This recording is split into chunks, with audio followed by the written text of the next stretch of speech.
दयालु राजा महिरथ ने भगवान गदाधर को साक्षी बनाकर 3 बार प्रतिज्ञा पूर्वक संकल्प करके उन पापियों के लिए अपना पुण्य अर्पण किया।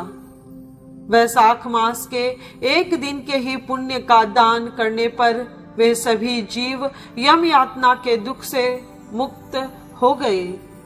ओम श्री परमात्मने नमः। जगत पिता भगवान विष्णु का आशीर्वाद आप और आपके पूरे परिवार पर सदा बना रहे। आप सभी का हर दिन शुभ हो। आप सभी का मेरे YouTube चैनल स्पिरिचुअल जर्नी में हार्दिक स्वागत है।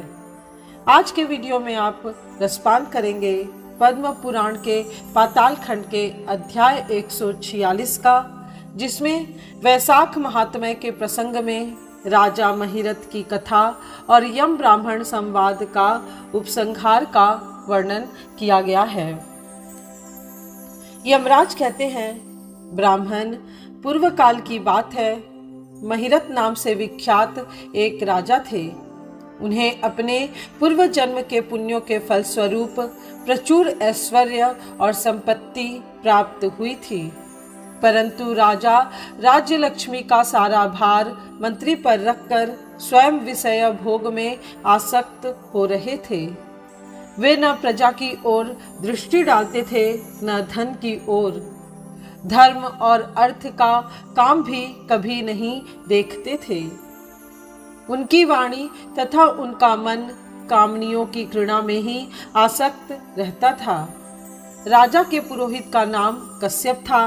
जब राजा को विषयों में रमते हुए बहुत दिन व्यतीत हो गए, तब पुरोहित ने मन में विचार किया, जो गुरु मोहवश राजा को अधर्म से नहीं रोकता, वह भी उसके पाप का भागी होता है।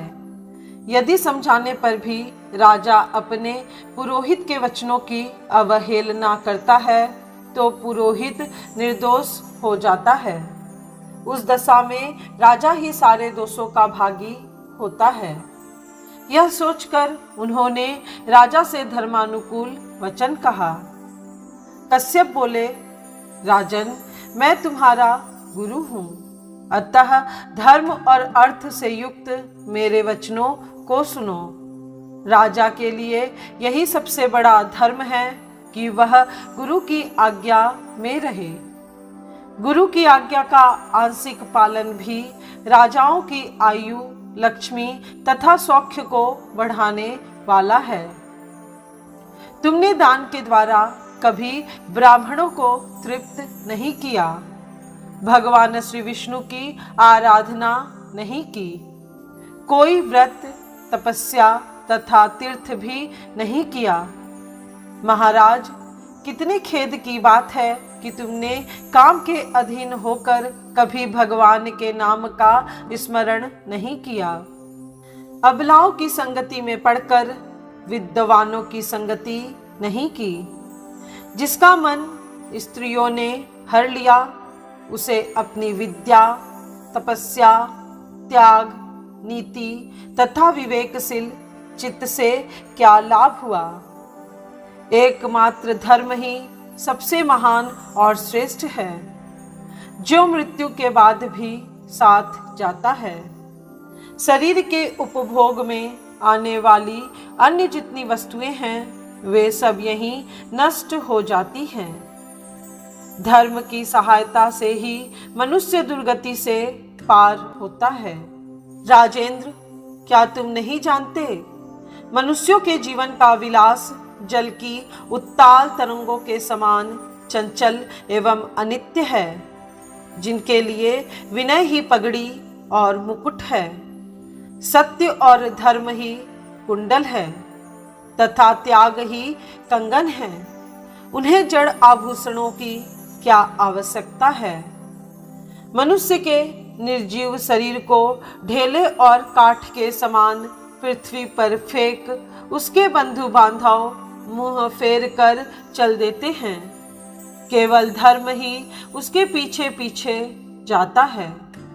सब कुछ जा रहा है, आयु प्रतिदिन क्षीण हो रही है तथा यह जीवन भी लुप्त होता जा रहा है। ऐसी अवस्था में भी तुम उठकर भागते क्यों नहीं? स्त्री, पुत्र आदि कुटुंब, शरीर तथा द्रव्य संग्रह ये सब पराये हैं, अनित्य हैं, किंतु पुण्य और पाप अपने हैं।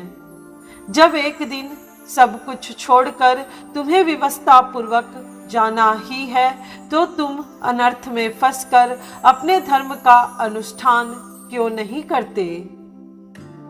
मरने के बाद उस दुर्गम पथ पर अकेले कैसे जा सकोगे, जहां न ठहरने के लिए स्थान, न खाने योग्य अन्न, न पानी, न राह खर्च और न राह बताने वाला कोई गुरु ही है।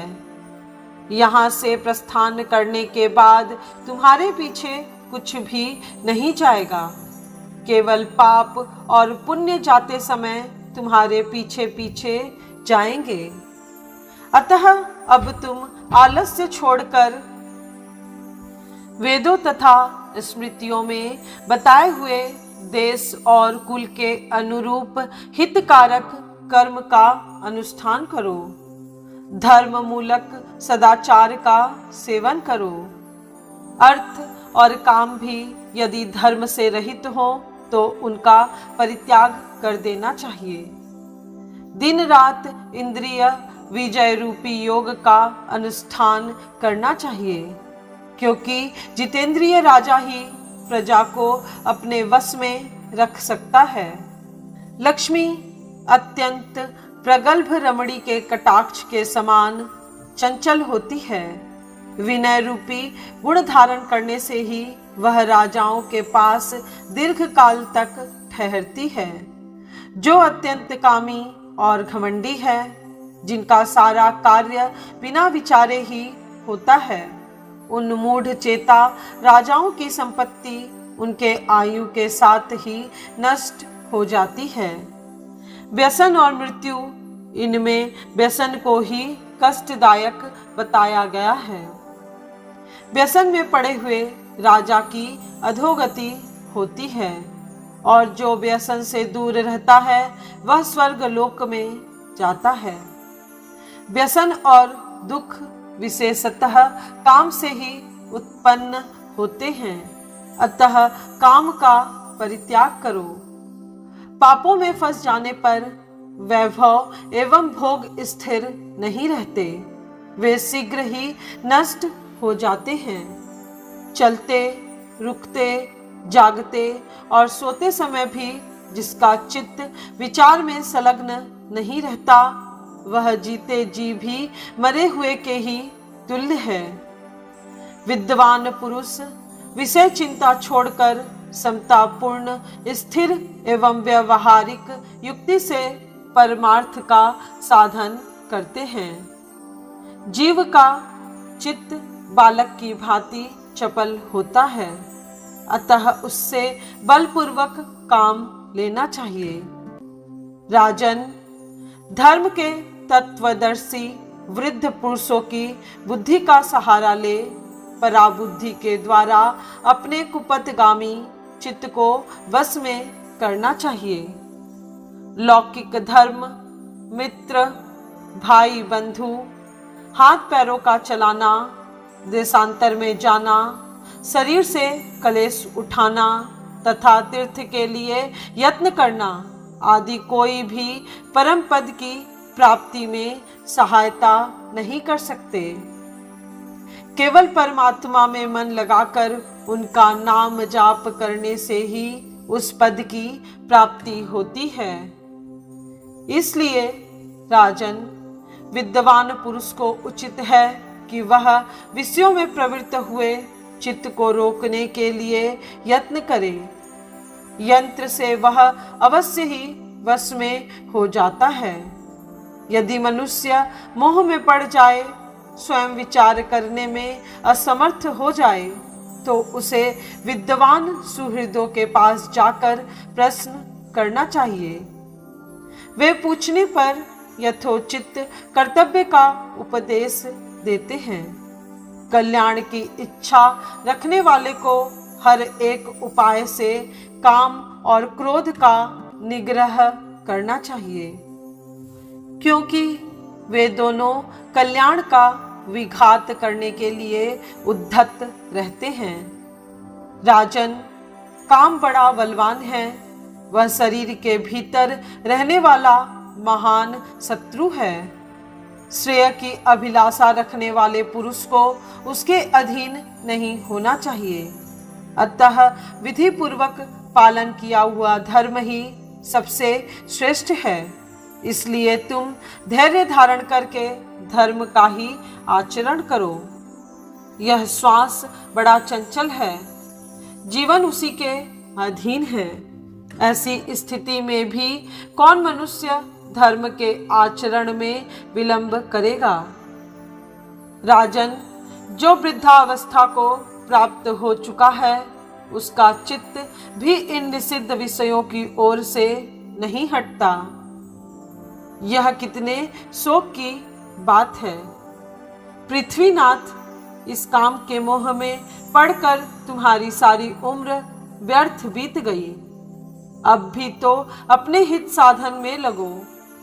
राजन, तुम्हारे लिए सर्वोत्तम हित की बात कहता हूँ, क्योंकि मैं तुम्हारा पुरोहित और तुम्हारे भले बुरे कर्मों का भागी हूँ। मुनीश्वरों ने ब्रह्म हत्या, सुरापान, चोरी, गुरुपत्नी गमन आदि महापातक बताए हैं। उनमें से मनुष्यों द्वारा मन, वाणी और शरीर से भी किए हुए जो पाप हैं, उन्हें वैशाख मास नष्ट कर देता है। जैसे सूर्य अंधकार का नाश करता है, उसी प्रकार वैशाख मास पाप रूपी महान अंधकार को सर्वथा नष्ट कर डालता है। इसलिए तुम विधि पूर्वक वैशाख व्रत का पालन करो।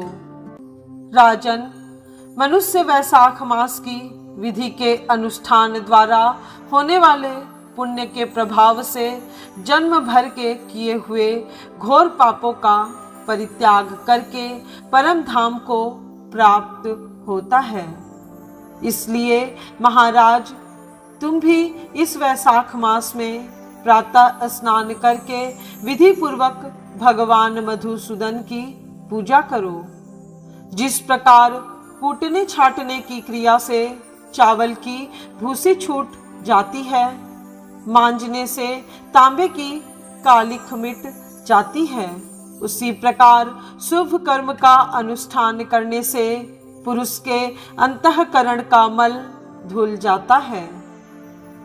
राजा ने कहा, सौम्य स्वभाव वाले गुरुदेव, आपने मुझे वह अमृत पिलाया जिसका आविर्भाव समुद्र से नहीं हुआ है। आपका वचन संसार रूपी रोग का निवारण एवं दुर्व्यसनों से मुक्त करने वाला द्रव्य भिन्न औषध है। आपने कृपा करके मुझे आज इस औषध का पान कराया है। विप्रवर, सत्पुरुषों का समागम मनुष्यों को हर्ष प्रदान करने वाली, उनके पाप को दूर भगाने वाली तथा जरा मृत्यु का अपहरण करने वाली संजीवनी बूटी है। इस पृथ्वी पर जो जो मनोरथ दुर्लभ माने गए हैं, वे सब यहाँ साधु पुरुषों के संग से प्राप्त हो जाते हैं। जो पापों का अपहरण करने वाली सत्संग की गंगा में स्नान कर चुका है, उसे दान, तीर्थ सेवन, तपस्या तथा यज्ञ करने की क्या आवश्यकता है। प्रभो, आज के पहले मेरे मन में जो जो भाव उठते थे, वे सब केवल काम सुख के प्रति लोभ उत्पन्न करने वाले थे, परंतु आज आपके दर्शन से तथा वचन सुनने से उनमें विपरीत भाव आ गया। मूर्ख मनुष्य एक जन्म के सुख के लिए हजारों जन्मों का सुख नष्ट करता है, और विद्वान पुरुष एक जन्म से हजारों जन्म बना लेते हैं। कितने खेद की बात है कि मुझ मूर्ख ने अपने मन को सदा काम जनित रस के आस्वादन सुख में ही फंसाए रखने के कारण कभी कुछ भी आत्म कल्याण का कार्य नहीं किया। अहो, मेरे मन का कैसा मोह है, जिससे मैंने स्त्रियों के फेर में पड़कर अपने आत्मा को घोर विपत्ति में डाल दिया, जिसका भविष्य अत्यंत दुखमय है तथा जिससे पार पाना बहुत कठिन है। भगवान, आपने स्वतः संतुष्ट होकर अपनी वाणी से आज मुझे मेरी स्थिति का बोध करा दिया। अब उपदेश देकर मेरा उद्धार कीजिए। पूर्व जन्म में मैंने कोई पुण्य किया था जिससे आपने मुझे बोध कराया है। विशेषतः आपके चरणों की धूलि से आज मैं पवित्र हो गया। वक्ताओं में श्रेष्ठ, अब आप मुझे वैशाख मास की विधि बताइए। कश्यप जी बोले, राजन, बुद्धिमान पुरुष को चाहिए कि वह बिना पूछे अथवा अन्यान्य पूर्वक पूछने पर किसी को उपदेश न दे। लोक में जानते हुए भी जड़वत अनजान की भांति आचरण करे, परंतु विद्वानों, शिष्यों, पुत्रों तथा श्रद्धालु पुरुषों को उनके हित की बात कृपा पूर्वक बिना पूछे भी बतानी चाहिए। राजन, इस समय तुम्हारा मन धर्म में स्थित हुआ है, अतः तुम्हें वैशाख स्नान के उत्तम व्रत का पालन कराऊंगा। तदनंतर पुरोहित कश्यप ने राजा महिरथ से वैशाख मास में स्नान, दान और पूजन कराया। शास्त्र में वैशाख स्नान की जैसी विधि उन्होंने देखी थी, उसका पूरा पूरा पालन कराया। राजा महिरथ ने भी गुरु की प्रेरणा से उस समय विधि पूर्वक सब नियमों का पालन किया तथा माधव मास का जो जो विधान उन्होंने बताया वह सब आदर पूर्वक सुना। उन नृप श्रेष्ठ ने प्रातः काल स्नान करके भक्ति भाव के साथ पाद्य और अर्घ्य आदि देकर श्री हरि का पूजन किया तथा नैवेद्य भोग लगाया। यमराज जी कहते हैं, ब्राह्मण, तत्पश्चात राजा के ऊपर काल की दृष्टि पड़ी। अधिक मात्रा में रति का सेवन करने से उन्हें क्षय का रोग हो गया था, जिससे उनका शरीर अत्यंत दुर्बल हो गया। अंततोगत्वा उनकी मृत्यु हो गई। उस समय मेरे तथा भगवान विष्णु के दूत भी उन्हें लेने पहुंचे। विष्णु दूतों ने ये राजा धर्मात्मा है यो कहकर मेरे सेवकों को डांटा और स्वयं राजा को विमान पर बिठाकर वे वैकुंठ लोक में ले गए। वैशाख मास में प्रातः काल स्नान करने से राजा का पातक नष्ट हो चुका था। भगवान विष्णु के दूत अत्यंत चतुर होते हैं। वे भगवान की आज्ञा के अनुसार राजा महिरथ को नरक मार्ग के निकट से ले चले। जाते जाते राजा ने नरक में पकाए जाने के कारण घोर चित्कार करने वाले नारकीय जीवों का अंतर्नाद सुना।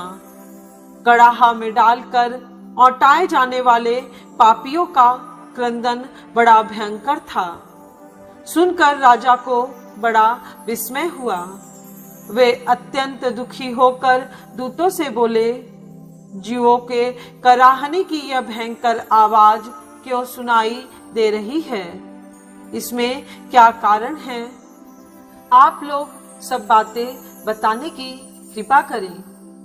विष्णु दूत बोले, जिन प्राणियों ने धर्म की मर्यादा का परित्याग किया है, जो पापाचारी एवं पुण्यहीन हैं, वे तामिस्त्र आदि भयंकर नरकों में डाले गए हैं। पापी मनुष्य प्राण त्याग के पश्चात यमलोक के मार्ग में आकर भयानक दुख भोगते हैं। यमराज के भयंकर दूत उन्हें इधर उधर घसीटते हैं और वे अंधकार में गिर पड़ते हैं। उन्हें आग में जलाया जाता है। उनके शरीर में कांटे चुभाए जाते हैं। उनको आरी से चीरा जाता है तथा वे भूख प्यास से पीड़ित रहते हैं।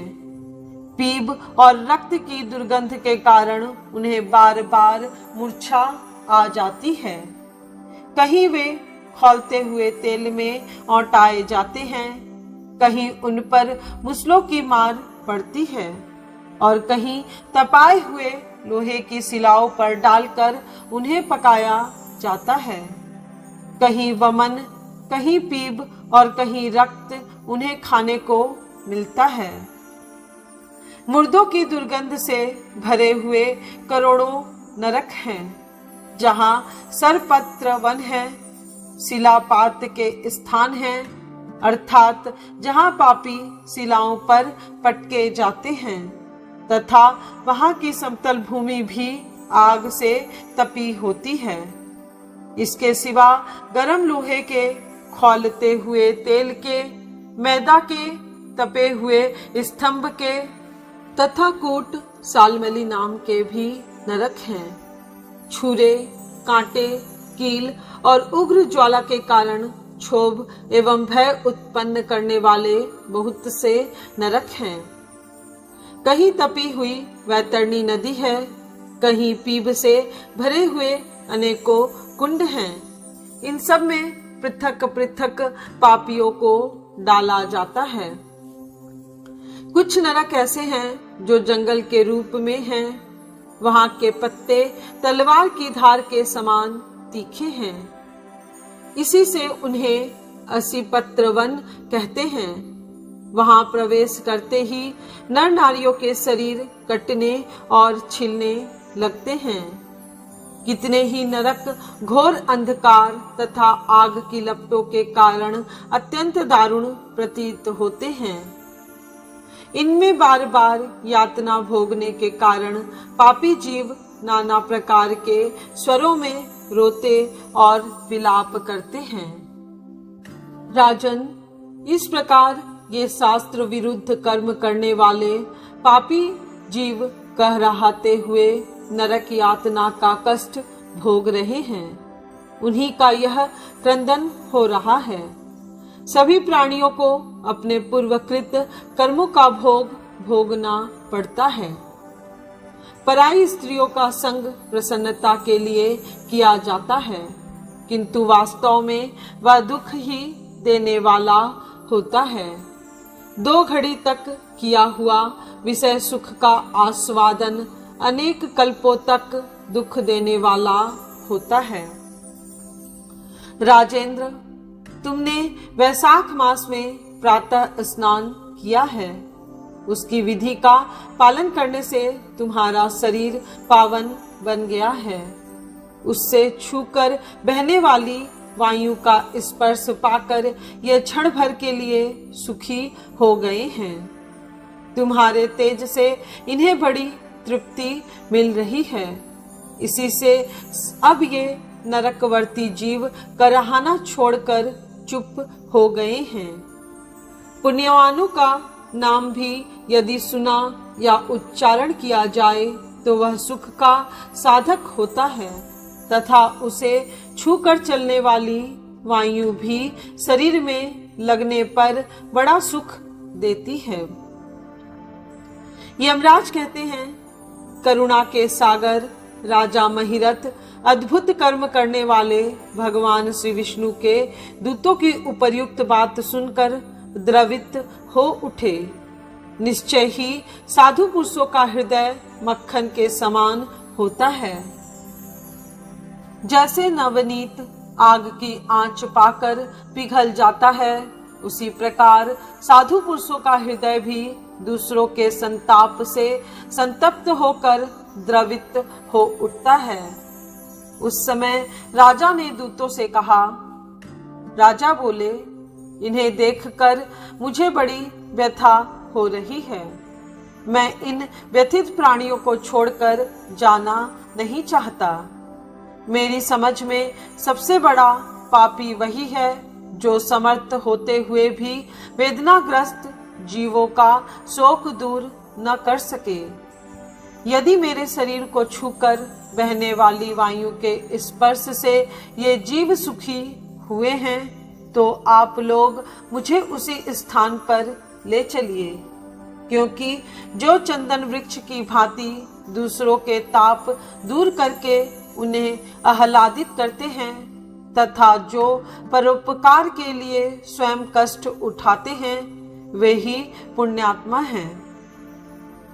संसार में वे ही संत हैं जो दूसरों के दुखों का नाश करते हैं तथा पीड़ित जीवों की पीड़ा दूर करने के लिए जिन्होंने अपने प्राणों को तिनके के समान निछावर कर दिया है।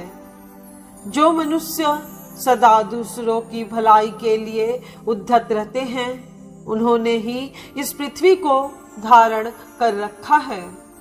जहाँ सदा अपने मन को ही सुख मिलता है, वह स्वर्ग भी नरक के ही समान है।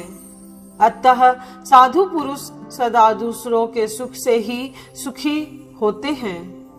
यहाँ नरक में गिरना अच्छा, प्राणों से वियोग हो जाना भी अच्छा, किंतु पीड़ित जीवों की पीड़ा दूर किए बिना एक क्षण भी सुख भोगना अच्छा नहीं है। दूत बोले, राजन, पापी पुरुष अपने कर्मों का ही फल भोगते हुए भयंकर नरक में पकाए जाते हैं। जिन्होंने दान, होम अथवा पुण्य तीर्थ में स्नान नहीं किया है, मनुष्यों का उपकार तथा कोई उत्तम पुण्य नहीं किया है, यज्ञ, तपस्या और प्रसन्नता पूर्वक भगवान नामों का जाप नहीं किया है, वे ही परलोक में आने पर घोर नरकों में पकाए जाते हैं। जिनका शील स्वभाव दूषित है, जो दुराचारी, व्यवहार में निंदित, दूसरों की बुराई करने वाले एवं पापी हैं, वे ही नरकों में पड़ते हैं। जो पापी अपने मर्म भेदी वचनों से दूसरों का हृदय विदीर्ण कर डालते हैं तथा जो पराई स्त्रियों के साथ विहार करते हैं, वे नरकों में पकाए जाते हैं। महाभाग भूपाल, आओ अब भगवान के धाम को चले। तुम पुण्यवान हो, अतः अब तुम्हारा यहाँ ठहरना उचित नहीं है। राजा ने कहा, विष्णु दूतगण, यदि मैं पुण्यात्मा हूँ तो इस महाभयंकर यातना मार्ग में कैसे लाया गया? मैंने कौन सा पाप किया है तथा किस पुण्य के प्रभाव से मैं विष्णु धाम को जाऊंगा? आप लोग मेरे इस संशय का निवारण करें। दूत बोले, राजन, तुम्हारा मन काम के अधीन हो रहा था, इसलिए तुमने कोई पुण्य यज्ञानुष्ठान अथवा यज्ञ विशिष्ट अन्न का भोजन नहीं किया है, इसलिए तुम्हें इस मार्ग से लाया गया है।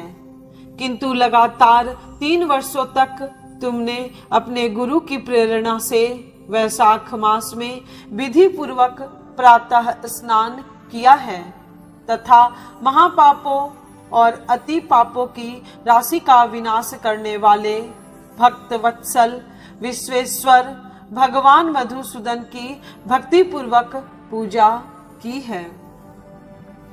यह सब पुण्यों का सार है। केवल इस एक ही पुण्य से तुम देवताओं द्वारा पूजित होकर श्री विष्णु धाम को ले जाए जा रहे हो। नरेश्वर, जैसे एक ही चिंगारी पड़ जाने से तिनकों की राशि भस्म हो जाती है, उसी प्रकार वैशाख में प्रातः स्नान करने से पाप राशि का विनाश हो जाता है। जो वैशाख में शास्त्रोक्त नियमों से युक्त होकर स्नान करता है, वह हरि भक्त पुरुष अति पापों के समूह से छुटकारा पाकर विष्णु पद को प्राप्त होता है। यमराज कहते हैं, ब्राह्मण, तब दया सागर राजा ने उन जीवों के शोक से पीड़ित हो भगवान श्री विष्णु के दूतों से विनय पूर्वक कहा, साधु पुरुष प्राप्त हुए ऐश्वर्य का, गुणों का तथा पुण्य का यही फल मानते हैं कि इनके द्वारा कष्ट में पड़े हुए जीवों की रक्षा की जाए। यदि मेरा कुछ पुण्य है तो उसी के प्रभाव से ये नरक में पड़े हुए जीव निष्पाप होकर स्वर्ग को चले जाएं और मैं इनकी जगह नरक में निवास करूंगा। राजा के ऐसे वचन सुनकर श्री विष्णु के मनोहर दूत उनके सत्य और उदारता पर विचार करते हुए इस प्रकार बोले, राजन, इस दया रूप धर्म के अनुष्ठान से तुम्हारे संचित धर्म की विशेष वृद्धि हुई है। तुमने वैशाख मास में जो स्नान, दान, जप, होम, तप तथा देव पूजन आदि कर्म किए हैं वे अक्षय फल देने वाले हो गए। जो वैशाख मास में स्नान दान करके भगवान का पूजन करता है वह सब कामनाओं को प्राप्त होकर श्री विष्णु धाम को जाता है। एक और तप, दान और यज्ञ आदि की शुभ क्रियाएं और एक और विधि पूर्वक आचरण में लाया हुआ वैशाख मास का व्रत हो तो यह वैशाख मास ही महान है। राजन, वैशाख मास के एक दिन का जो पुण्य है वह तुम्हारे लिए सब दानों से बढ़कर है। दया के समान धर्म, दया के समान तप, दया के समान दान, दया के समान कोई मित्र नहीं है। पुण्य का दान करने वाला मनुष्य सदा लाख गुना पुण्य प्राप्त करता है। विशेषतः तुम्हारी दया के कारण धर्म की अधिक वृद्धि हुई है। जो मनुष्य दुखित प्राणियों का दुख से उद्धार करता है वही संसार में पुण्यात्मा है। उसे भगवान नारायण के अंश से उत्पन्न समझना चाहिए। वीर, वैशाख मास की पूर्णिमा को तीर्थ में जाकर जो तुमने सब पापों का नाश करने वाला स्नान, दान आदि पुण्य किया है उसे विधिवत भगवान श्री हरि को साक्षी बनाकर 3 बार प्रतिज्ञा करके इन पापियों के लिए दान कर दो, जिससे ये नरक से निकलकर स्वर्ग को चले जाएं। हमारा तो ऐसा विश्वास है कि पीड़ित जंतुओं को शांति प्रदान करने से जो आनंद मिलता है उसे मनुष्य स्वर्ग और मोक्ष में भी नहीं पा सकता। सौम्य, तुम्हारी बुद्धि दया एवं दान में दृढ़ है। इसे देखकर हम लोगों को भी उत्साह होता है। राजन, यदि तुम्हें अच्छा जान पड़े तो अब बिना विलंब किए इन्हें वह पुण्य प्रदान करो जो नरक यातना के दुख को दग्ध करने वाला है। विष्णु दूतों के यों कहने पर दयालु राजा महिरथ ने भगवान गदाधर को साक्षी बनाकर 3 बार प्रतिज्ञा पूर्वक संकल्प करके उन पापियों के लिए अपना पुण्य अर्पण किया। वैशाख मास के एक दिन के ही पुण्य का दान करने पर वे सभी जीव यम यातना के दुख से मुक्त हो गए। फिर अत्यंत हर्ष में भरकर वे श्रेष्ठ विमान पर आरूढ़ हुए और राजा की प्रशंसा करते हुए उन्हें प्रणाम करके स्वर्ग को चले गए। इस दान से राजा को विशेष पुण्य की प्राप्ति हुई। मुनियों और देवताओं का समुदाय उनकी स्तुति करने लगा तथा वे जगदीश्वर श्री विष्णु के पार्षदों द्वारा अभिवंदित होकर उस परम पद को प्राप्त हुए जो बड़े बड़े योगियों के लिए भी दुर्लभ है। द्विज श्रेष्ठ, यह वैशाख मास और पूर्णिमा का कुछ महात्म्य यहाँ थोड़े में बतलाया गया है। यह धन, यश, आयु तथा परम कल्याण प्रदान करने वाला है। इतना ही नहीं, इससे स्वर्ग तथा लक्ष्मी की भी प्राप्ति होती है। यह प्रशंसनीय महात्म्य अंतकरण को शुद्ध करने वाला और पापों को धो डालने वाला है। माधव मास का यह महात्म्य भगवान माधव को अत्यंत प्रिय है। राजा महिरथ का चरित्र और हम दोनों का मनोरम संवाद सुनने, पढ़ने तथा विधि पूर्वक अनुमोदन करने से मनुष्य को भगवान की भक्ति प्राप्त होती है, जिससे समस्त कलेशों का नाश हो जाता है। सूत जी कहते हैं, धर्मराज की यह बात सुनकर वह ब्राह्मण उन्हें प्रणाम करके चला गया। उसने भूतल पर प्रति वर्ष स्वयं तो वैशाख स्नान की विधि का पालन किया ही, दूसरों से भी कराया। यह ब्राह्मण और यम का संवाद मैंने आप लोगों से वैशाख मास के पुण्यमय स्नान के प्रसंग में सुनाया है। जो एक चित्त होकर वैशाख मास के महात्म्य का श्रवण करता है, वह सब पापों से मुक्त होकर श्री विष्णु के परम पद को प्राप्त होता है। आज की कथा में बस इतना ही। यदि आप हमारी कथा और वीडियो से संतुष्ट हैं और वैदिक संस्कृति के प्रमाणभूत प्रचार में हमारी सहायता करना चाहते हैं, तो इन वीडियोस को अधिक से अधिक लोगों को शेयर कीजिए।